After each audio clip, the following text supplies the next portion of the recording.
अतः नमः। श्री सच्चरितमानस के 18वें और 19वें अध्याय के लास्ट के 2 पार्ट जो कि शेष रह गए थे।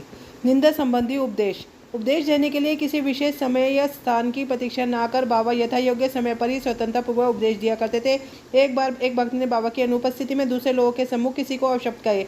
गुरु की उपेक्षा कर उसने अपने भाई के दोषारोपण में इतने बुरे से कटु वाक्यों का प्रयोग किया कि सुनने वाले को भी उसके प्रति घृणा होने लगी। बहुधा देखने में आता है कि लोग व्यर्थ ही दूसरों की निंदा का झगड़ा और बुराइयां उत्पन्न करते हैं। संत तो प्रदोषों की दूसरी ही दृष्टि से देखा करते हैं। उनका कहना है कि शुद्धि के लिए अनेक विधियों में मिट्टी, जल और साबुन पर्याप्त है, परंतु निंदा करने वालों की युक्ति भिन्न ही होती है। वे दूसरों के दोषों को केवल अपनी जिह्वा से ही दूर करते हैं और इस प्रकार से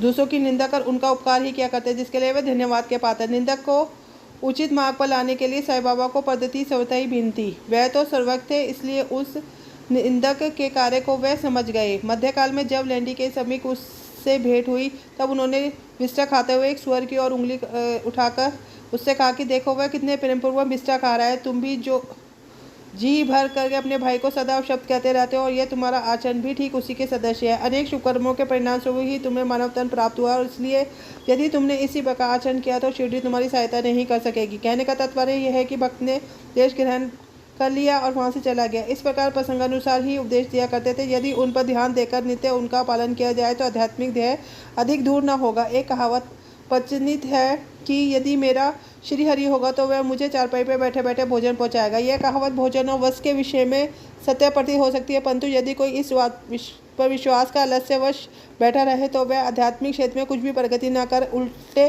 पतन की ओर अंधकार में मग्न हो जाएगा। इसलिए आत्मभूति प्राप्ति के लिए प्रत्येक को अंतर्गत परिश्रम करना चाहिए। जितना परिश्रम करेगा उतना ही उसके लिए लाभप्रद होगा। बाबा ने कहा कि मैं तो सर्वव्यापी हूँ, विश्व के समस्त भूतों और चराचर में व्याप्त रहकर भी अनंत हूँ। केवल उनके भ्रम निवारणार्थी जिनकी दृष्टि में वह 3.5 हाथ के मानव थे स्वयं सगुण रूप धारण कर अवतीर्ण हुए। इसलिए जो भक्त अनंत भाव से उनकी शरण में आए, जिन्होंने दिन रात उनका ध्यान किया, उन्हें उनसे अभिन्नता प्राप्त हुई। जिस प्रकार की माधुर्य और मिश्री लहर और समुद्र तथा नेत्र और कांति में अभिन्नता हुआ करती है, जो आगमन के चक्र में मुक्त होना चाहे वह शांत और स्थिर होकर अपना धार्मिक जीवन व्यतीत करे। दुखदायी कटु शब्दों के प्रयोग से किसी को दुखित न कर सदैव उत्तम कार्यों में संलग्न रहकर अपना कार्य करते हुए अनंत भाव से भयरहित होकर उनकी शरण में जाना चाहिए। जो पूर्ण विश्वास से उनकी लीलाओं का निसंदेह ही मनन करेगा तथा अन्य वस्तु का चिंतन त्यागेगा, उसे निसंदेही आत्मभूति की प्राप्ति होगी। उन्होंने अनेकों से नाम का जप कर अपनी शरण में आने को कहा, जो यह जाने को सकते कि मैं कौन हूँ। बाबा ने उन्हें भी लीलाएं श्रवण का और मनन करने का परामर्श दिया। किसी को भगवत लीलाओं का श्रवण, किसी को भगवत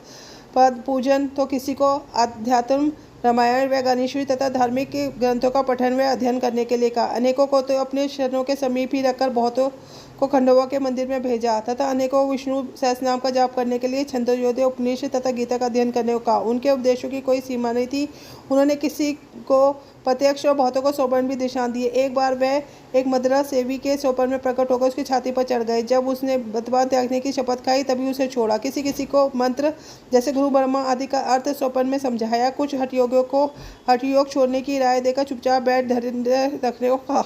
उनके सुगम पत्र विधि का वर्णन ही संभव है। साधारण संसारिक व्यवहारों में उन्होंने अपने आचरण द्वारा ऐसे अनेक उदाहरण प्रस्तुत किए, जिनमें से एक यहाँ नीचे दिया जाता है। परिश्रम के लिए मजदूरी। एक दिन बाबा ने राधा कृष्ण माई के घर के समीप आकर एक सीढ़ी लाने को कहा।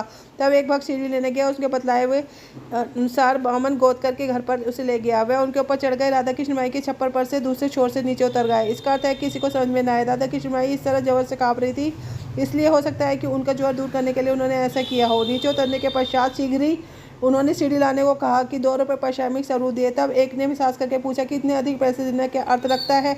उन्होंने कहा किसी से बिना परिश्रम के मूल्य चुकाने के कार्य ना कराना चाहिए और कार्य करने वाले को उसके श्रम का शीघ्र निपटारा कर देना चाहिए। उदार हृदय से मजदूरी देनी चाहिए। यदि बाबा के इस नियम का पालन किया जाए तो अर्थात मजदूरी का भुगतान शीघ्र और मजदूरों के लिए संतोषप्रद हो तो वह अधिक उत्तम कार्य करेंगे, लगन से कार्य करेंगे। फिर कार्य छोड़ने एवं हड़तालों की कोई समस्या ही नहीं रह जाएगी और ना ही मालिक और मजदूरों में वैमनस्य पैदा होगा। इसी के साथ पूरा अध्याय संपूर्ण होता है।